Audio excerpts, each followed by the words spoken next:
Game சேஞ்சர்ன்றது எவ்வளோ பெரிய வாய்ப்பு. அந்த படத்தோட ப்ரொடியூசர் வந்து இப்போ போகிற இடம்லாம் வந்து பேசுகிறார். அவரோட இன்னொரு படத்தை ப்ரொமோஷனுக்காக போகிறார். இப்போது இதை ஒரு 4 மாதம் கேப் விட்டு இப்போ தான் பேசுகிறார் இந்த படத்தை பற்றி. அவர் படம் ரிலீஸுக்கு முன்னாடியே வந்து ஒரு விஷயத்த சொன்னார். இந்த படத்தால் எனக்கு ஒரு 400 கோடி வரைக்கும் நஷ்டம் வந்தால் தாங்கிக்குவேன், அதுக்கு மேலே வந்தால் தாங்க முடியாது அப்படின்னு ஏழுமலையை நான் வேண்டிக்கிறேன் அப்படின்னு சொல்லிட்டு. இப்போ இந்த 4 மாதம் 5 மாதம் கழித்து இப்போ தான் வந்து அவர் இன்டர்வியூ கொடுக்குறாரு. நான் வந்து சங்கர் கூட சேர்ந்து தான் மிகப்பெரிய தப்பு நான் பண்ணது அப்படின்னு சொல்றாரு. அவர் மிகப்பெரிய ஒரு ப்ரொடியூசர். தில்ராஜ்னா தெலுங்குல எல்லாருமே வாரிசுலாம் வந்து ஆமாம், அப்படிப்பட்ட ஒரு ப்ரொடியூசர் மனம் நொந்து போய் இதை சொல்கிற அளவுக்கு வச்சுக்கலாமா? இது நம்ம இந்த ஒரு டைரக்டருக்குள்ள கிரியேட்டிவிட்டி வந்து கேள்விக்குறியாக்குது. 50க்கும் மேற்பட்ட உலக நாடுகளில் 100 கோடிக்கும் அதிகமான ஆகாயம் தமிழ் பார்வையாளர்களுக்கு பேரன்பும் திருநன்றி. ஆகாயம் நேயர்களுக்கு வணக்கம். சினிமா சம்பந்தமாக பல்வேறு தகவல்கள் நம்ம கூட பகிர்ந்துக்கிறதுக்காக மூத்த பத்திரிகையாளர் திரு சங்கர் அவர்கள் இருக்காங்க. அவுட் அண்ட் அவுட் சினிமா பற்றி நிறைய விஷயம் பேசி தெரிஞ்சுக்கலாம் அவங்க கூட. வணக்கம் சார். வணக்கம் சார். இப்போது கூலிக்கான ஹைப் வந்து உள்ளூரில் பயங்கரமாக இருக்குது. ரொம்ப அதிகமான எக்ஸ்பெக்டேஷன்ஸ் வச்சுருக்காங்க.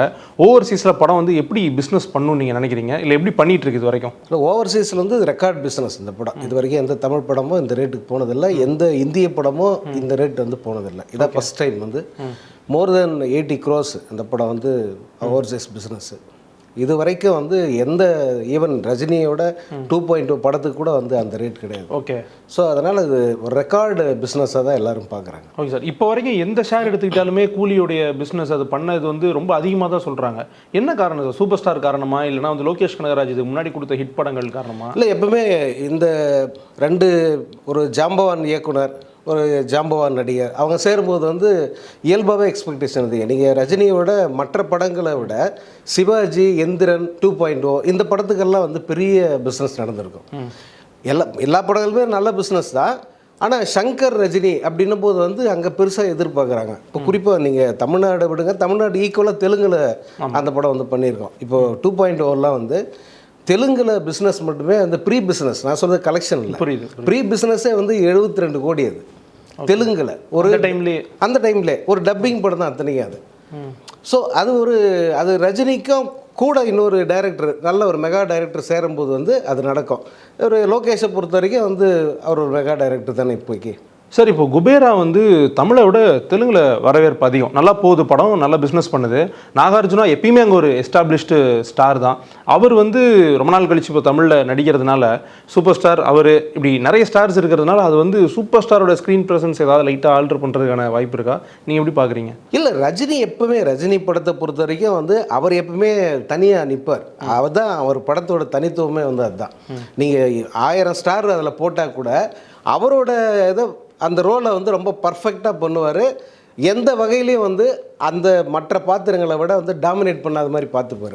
அதுக்காக வந்து அவங்கள நடிக்கிறத எதுவும் இந்த சீனை கட் பண்ணுங்க, அவருக்கு இம்பார்ட்டன்ஸ் கொடுக்காதீங்க அப்படிலாம் வந்து அவர் சொல்ல மாட்டார்.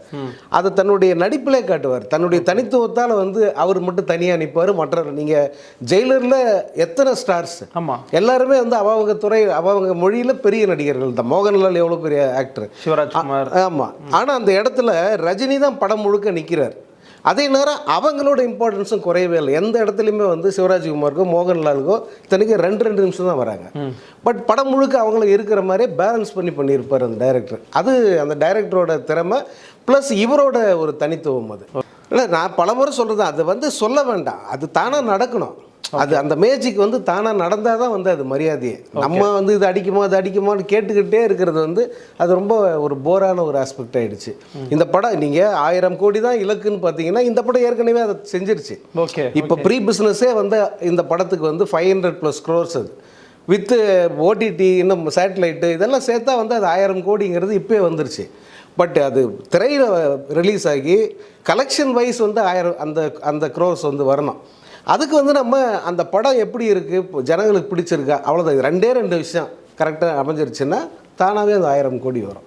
அந்த ரசனை தான் முக்கியம். இப்போ வாத்தி படம் வந்தது, அந்த படம் இங்கே தமிழ்நாட்டில் ஓடல.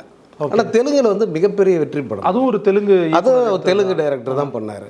இப்போ இந்த படம் வந்து இவர் பெரிய டைரக்டர் தான், சங்கர் ஈக்குவலாக பெரிய டைரக்டர். 2 பெரிய ஸ்டாரை வச்சு தான் அவரும் பண்ணார். பட் இந்த ஸ்கிரிப்ட் வந்து இங்கே எடுப்படலை, இங்கே இருக்கிறவங்களுக்கு பிடிக்கல. அது அவங்களுக்கு அது பிடிச்சிருக்கு. இதுக்கு காரணம் வந்து இந்த ஸ்டாரா அந்த ஸ்டாராங்கிறது அந்த ஸ்கிரிப்ட் வந்து அவங்களுக்கு அட்டாச் ஆகிடுச்சு. இப்போ யோசிச்சு பாருங்கள், நாகார்ஜுனா ஃபேன்ஸ் மட்டுமே பார்த்து அந்த படம் ஓட்டுருமா? வாய்ப்பு இல்லை. எல்லா இதுக்கு முன்னே ரிலீஸ் ஆன நாகார்ஜுனா படம் எல்லாத்தையும் எடுத்து பாருங்க, எந்த படம் வந்து ஓடி இருக்கா? தனியாக நாகார்ஜுனாவுக்காக ஓடிச்சுன்னு சொல்ல முடியும். எல்லா தரப்பு மக்களுடைய ஆதரவும் தேவை இல்லையா? அதனால வந்து இங்கே பிடிக்கல, அங்கே பிடிச்சிருக்கு. இது சிம்பிளான ஒரு விஷயம், இவ்வளோதான். ஓகே, இங்கேயும் பிடிக்கிற மாதிரி வந்து ஒரு படம் இருக்கு. ஓகே, அது அப்போ மேபி எல்லா தரப்பு மக்களையும் சாட்டிஸ்ஃபை பண்ணி ஹிட் கொடுக்கறதுக்கு ஒரு வாய்ப்பு இருக்கு. ஆமாம், இப்போ ஜெயிலர் படம் வந்து இங்கே தமிழ்நாட்டில் ஓடுனது ஈக்குவலாக வந்து தெலுங்கு ஸ்டேட்லேயும் ஓடுச்சு. 2 ஸ்டேட்லேயுமே தமிழ் வெர்ஷனை இது தெலுங்கு வெர்ஷனோட தமிழ் வெர்ஷனுக்கு ஃபுல் ஹவுஸாக ஓடிச்சு அந்த படம் ஹைதராபாத்லேயே. அதனால் அது காரணம் என்னென்னா அந்த படம் பிடிச்சி போச்சு, எல்லாருக்குமே ரொம்ப பிடிச்ச மாதிரி ஒரு ஸ்கிரிப்ட். அதில் வந்து ஒரு தெலுங்கு நடிகர் இருந்தார், யார் அந்த ஒரு காமெடி நடிகர். ஆமாம், அவருக்காக படம் ஓடிச்சுன்னு சொல்ல முடியாதுல்ல. அவரே இருந்தார், பட் ஸ்கிரிப்ட் நல்லா இருந்தது, பார்க்குறதுக்கு இன்ட்ரெஸ்டிங்காக இருந்தது. ஒவ்வொரு காட்சியிலையும் வந்து அந்த மாஸ் எலிவேஷன் வந்து ரொம்ப நல்லா இருந்தது. நெல்சனுடைய அந்த டார்க் காமெடி, ஆமாம், அது எல்லாமே வந்து அவங்களுக்கு பிடிச்சிருந்தது. அதனால் ஒர்க் அவுட் ஆச்சு. அதுதான் காரணம். ஒரு கம்பேரிசன் ஒன்று சோஷியல் மீடியாவில் பார்த்து தான் நான் கேட்குறேன். தமிழ் இயக்குனர்கள் வந்து தெலுங்கு ஹீரோஸை வச்சு படம் எடுக்கும்போது கேம் சேஞ்சர், அப்புறம் வெங்கட் பிரபுர்கள் எடுத்தாங்களே கஸ்டடி, இந்த மாதிரியான படங்கள் கொடுத்துட்றாங்க. ஆனால் தெலுங்கு இயக்குனர்கள் வந்து தமிழ் ஹீரோஸை வச்சு எடுத்தாங்கன்னா அதெல்லாம் பெரிய சூப்பர் ஹிட் படமாக மாறுது அப்படின்ற ஒரு கம்பேரிசன் பார்த்தேன். நிறைய பேர் அந்த கம்பேரிசன் வந்து சோஷியல் மீடியாஸில் பண்ணாங்க. இதை நீங்கள் எப்படி பார்க்குறீங்க? இதை வந்து சீரியஸாகவே எடுத்துக்கணும் நம்ம டைரக்டர்ஸ் வந்து. இது ஒரு சீரியஸான ஒரு அலிகேஷனாக எடுத்துக்கணும். ஏன்னா ஒரு வாய்ப்புங்கிறது பெரிய விஷயங்க, எல்லாருக்கும் அது கிடச்சிடுறதில்ல. இப்போ கேம் சேஞ்சர்ன்றது எவ்வளோ பெரிய வாய்ப்பு. அந்த படத்தோட ப்ரொடியூசர் வந்து இப்போ போகிற இடம்லாம் வந்து பேசுகிறார். அவரோட இன்னொரு படத்து ப்ரொமோஷனுக்காக போகிறார். இப்போ ஒரு 4 மாதம் கேப் விட்டு இப்போ தான் பேசுகிறார் இந்த படத்தை பற்றி. அவர் படம் ரிலீஸுக்கு முன்னாடியே வந்து ஒரு விஷயத்த சொன்னார். இந்த படத்தால் எனக்கு ஒரு 400 கோடி வரைக்கும் நஷ்டம் வந்தால் தாங்கிக்குவேன், அதுக்கு மேலே வந்தால் தாங்க முடியாது அப்படின்னு ஏழுமலையான வேண்டிக்கிறேன் அப்படின்னு சொல்லிட்டார் படம் ரிலீஸுக்கு முன்னாடி. அப்போ அவருக்கு அந்த இது புரிஞ்சிருச்சு, அந்த படம் என்ன பர்ஃபார்ம் பண்ணுன்ட்டு. படம் ரிலீஸ் ஆகி முதல் நாள் கொஞ்சம் பரவாயில்லாமல் வசூல் இருந்தது, அதுக்கப்புறம் படம் விழுந்துருச்சு. இப்போ இந்த 4 மாதம் 5 மாதம் கழித்து இப்போ தான் வந்து அவர் இன்டர்வியூ கொடுக்குறாரு. நான் வந்து சங்கர் கூட சேர்ந்தது தான் மிகப்பெரிய தப்பு நான் பண்ணது அப்படின்னு சொல்கிறார். அவர் மிகப்பெரிய ஒரு ப்ரொடியூசர். அவர் தில்ராஜ்னா தெலுங்குல எல்லாருமே வந்து ஆமாம், அப்படிப்பட்ட ஒரு ப்ரொடியூசர் மனம் நொந்து போய் இதை சொல்கிற அளவுக்கு வச்சுக்கலாமா? இது நமக்கு இந்த ஒரு டைரக்டருக்குள்ள கிரியேட்டிவிட்டி வந்து கேள்விக்குறியாக்குது. அதனால் வேறு மொழிகளில் போய் பண்ணும்போது அங்கே வந்து நம்ம பேர் வந்து நல்லா இருக்கணும், இந்த இண்டஸ்ட்ரி பேர் நல்லா இருக்கணுன்ற மாதிரி வந்து படம் கொடுக்கணும். அவங்க அந்த மாதிரி செய்ய மாட்டேன்றாங்க. அது உண்மையிலே தவறான விஷயம் தான். இப்போ வெங்கட் பிரபுக்கும் சரி, அவருக்கும் நல்ல வாய்ப்பு அது அவர் நாகார்ஜுன பையனை வச்சு பண்ணார். Ilaiyaraaja music, Ilaiyaraaja Yuvan Shankar Raja music. But அது அந்த அத்தனை காம்பினேஷன் இருந்தால் அதை சரியாக பயன்படுத்திக்க தெரியாமல் சரியாக பர்ஃபார்ம் பண்ணல சார். அந்த படம் பெரிய சுத்தமாக போகல. தமிழ்லாம் வந்து சுத்தமாக ஒரு வாரம் கூட அது வந்து எடுபடல. தெலுங்குல முதல் 2வது நாளே வந்து அந்த படம் அவுட் ஆகிடுச்சு. கேம் சேஞ்சருக்கு அதே கண்டிஷன் தான். பட் இப்போ அங்கேருந்து இப்போ லக்கி பாஸ்கர்னு ஒரு படம் எடுத்தார், தெலுங்கு டைரக்டர் தான், வெங்கி எட்லூரி. அந்த படம் வந்து தமிழில் அந்த மாதிரி படமே வரலையாடா அப்படின்னு சொல்கிற அளவுக்கு அமைஞ்சது. துல்கர் சல்மான் ஒரிஜினல் தெலுங்கு படம் அது. ஆனால் நமக்கு தமிழில் புதுசாக இருந்தது பார்க்குறதுக்கு, அது நல்லா ஓடிச்சுங்க. இப்போ இந்த குற்றச்சாட்டு அவங்க மேலே வைக்க முடியாது பாருங்க. கண்டிப்பாக இது கோலிவுட் சினிமாக்கே ஒரு மோசமான காலம்னு எடுத்துக்கலாமா சார்? இல்லை, அதுக்காக நம்ம ஒட்டுமொத்தமாக அப்படி அலிகேஷன் வைக்க முடியாது. தமிழில் ஒரிஜினலாக தமிழில் எடுக்கிறாங்களா, அந்த படம் நல்லா இருக்குல்ல. மற்ற இயக்குநர்கள் தமிழில் படம் எடுக்கிறாங்க, அந்த படங்கள் நல்லா தான் இருக்குது. அது இவங்க அப்படி தெலுங்குக்கு போகும்போது வந்து அவங்க என்ன இப்போ ஒரு வேளை இப்படி எடுத்தால் அவங்களுக்கு பிடிக்கும் போல இருக்குன்னு நினச்சி இவங்களா ஒரு முன்முடிவுக்கு வந்து ஒரு படமாக எடுத்து வைக்கிறாங்களா என்ன அப்படிங்கிறது தெரியல. மலையாள படத்தினுடைய அந்த சாயலில் இருக்கக்கூடிய சின்ன சின்ன படங்கள் நல்லா பெர்ஃபார்ம் பண்ணுது. ஒருவேளை கோலிவுட்டினுடைய ஆடியன்ஸோடைய மெச்சூரிட்டியில் ஆடியன்ஸோட எதிர்பார்ப்பு மாறுதா? இல்லை, நீங்கள் பிரம்மாண்டமான படத்தையே நீங்கள் நல்ல ஸ்கிரிப்டோடு கொடுத்தா நல்லா ரசிப்பாங்க. பெரிய படம், பெரிய டைரக்டர், பெரிய ஹீரோ, அதே மாதிரி அந்த ஸ்கிரிப்டும் வந்து அதுக்கேற்ற மாதிரி வந்து சரியாக இருக்கணும்.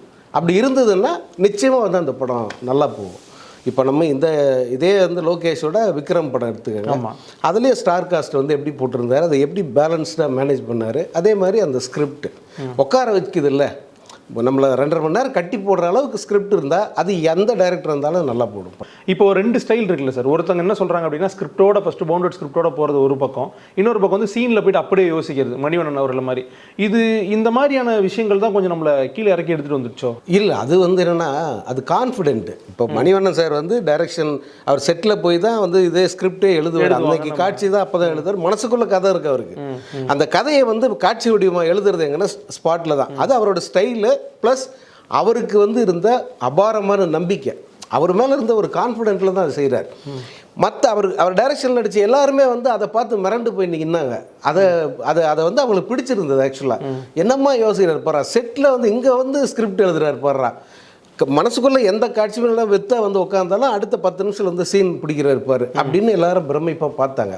அது ஒரு ரசிக்கப்பட்ட ஒரு ஸ்டைல். அது எல்லாருக்குமே கை வரும் அப்படின்னு சொல்ல முடியாது. அது ஒரு மணிவண்ணன், ஒரு பாக்யராஜ், இவங்களுக்கு தான் அது வந்து செட் ஆச்சு. எல்லாருமே வந்து அந்த மாதிரி பண்ணவும் முடியாது. பவுண்டட் ஸ்கிரிப்டுங்கிறது சேஃப் எப்பயுமே. இது வந்து விதிவிலக்கு தான். இது ஒருத்தர் 2 பேர் தான் அந்த மாதிரி. மற்றபடி பவுண்டட் ஸ்கிரிப்டாக போகிறது வந்து எப்பயுமே நல்லது. இல்லை, எதுக்கு நான் கேட்டேன் அப்படின்னா, திரு ராஜீவ் மேனன் அவர்கள் வந்து ஒரு இதில் பேசும்போது இப்போ இருக்க டேரக்டர்ஸ்லாம் அப்படியே நடிகர்கள் கூடயே ட்ராவல் பண்ணுன்னு எதிர்பார்க்குறாங்க. என்ன ட்ராவல், ஒரு 35 நாள் கால் ஷீட்னா முடிச்சுட்டு போக வேண்டியதானே அப்படின்னாங்க. விசாரணை நல்லா போச்சு, விசாரணை 2. பட் அதை பார்த்து அடுத்த ஜென்ரேஷன் டேரக்டர்ஸ் இன்ஸ்பயர் ஆகி கொஞ்சம் ஸ்கிரிப்ட் இல்லாமல் போய் மாட்டிக்கிறாங்களோ அப்படின்ற ஒரு கேள்வி வருது. இல்லை, அதுதான் சொல்கிறேன். அது ஒவ்வொருத்தருக்கு வந்து எது எளிதில் கைவரப்படுதோ அதை வச்சு அவங்க பண்ணலாம். இப்போ இன்னைக்கு இருக்கிற பசங்க கூட எனக்கு செட்டில் போனாலே நான் உட்காந்து எழுதிடுவேன் அப்படின்ற கான்ஃபிடென்ட் இருந்தால் தாராளமாக வந்து அவங்க பண்ணலாம். அது யார் இன்னொன்று அந்த ஸ்டைல் ஆஃப் ஒர்க்கிங்னு சொல்கிறாங்கல்ல, அந்த ஒர்க்கிங் ஸ்டைலு, அது வந்து ஒரு ஆளுக்கால் மாறுபடும். அது எல்லாரும் ஒரே மாதிரி தான் இருக்கணும் அப்படின்னு நம்ம சொல்லவே முடியாது. ஏன்னா இது வந்து அந்த கிரியேட்டிவிட்டி சம்மந்தமானது. எனக்கு இப்படி இருந்தால் தான் அந்த சீன்ஸ் எல்லாம் வந்து இயற்கை நேச்சராக வரும், என்னால் இன்ட்ரெஸ்ட்டாக எடுக்க முடியும் அப்படின்னு ஒருத்தன் சொல்கிறான்னா நீங்கள் என்ன பண்ண முடியும்? கிரியேட்டருக்கான சுதந்திரத்தை கொடுத்து. ஆமாம், நீ இல்லை நீ உட்காந்து எனக்கு எழுதி காட்டு, இம்போசிஷன் எழுதுன்ற மாதிரி உட்கார வச்சா அவனால் எழுத முடியுமா?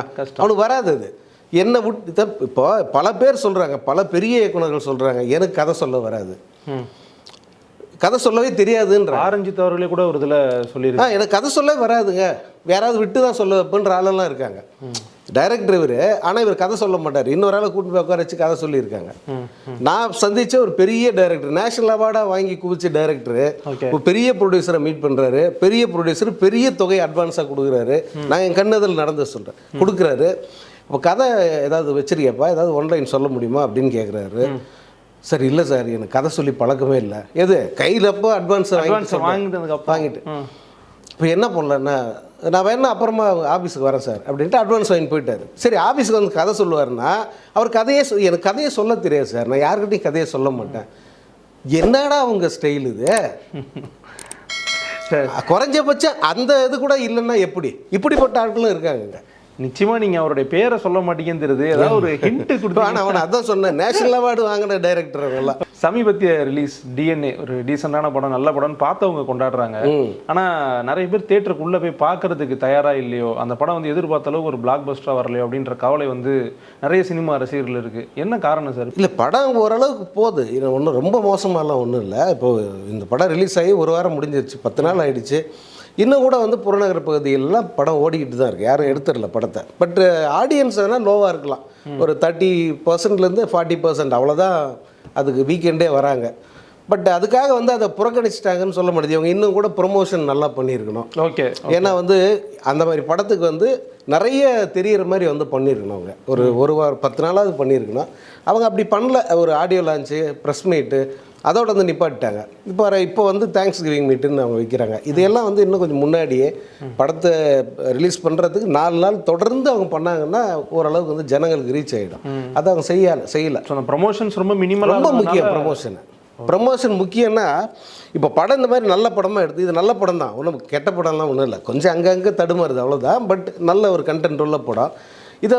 இது வந்து நம்ம ஜனங்கிட்ட போய் ரீச் பண்ணுறதுக்கு என்ன வழி அப்படின்னு சொல்லிட்டு அந்த ப்ரொடியூசர் பார்த்துருக்கணும். இத்தனைக்கும் அவர் வந்து முன்ன பின்ன அறியாத ப்ரொடியூசர் கிடையாது, ஏற்கனவே பல படங்கள் எடுத்தவர். பட் இதை வந்து கொஞ்சம் லோ ப்ரொஃபைல் அந்த மாதிரி ஆயிடுச்சு. அதுதான் காரணம். ஓகே சார், பல்வேறு தகவல்களுக்கும் உங்களுடைய நேரத்துக்கு ரொம்ப நன்றி சார். வணக்கம்.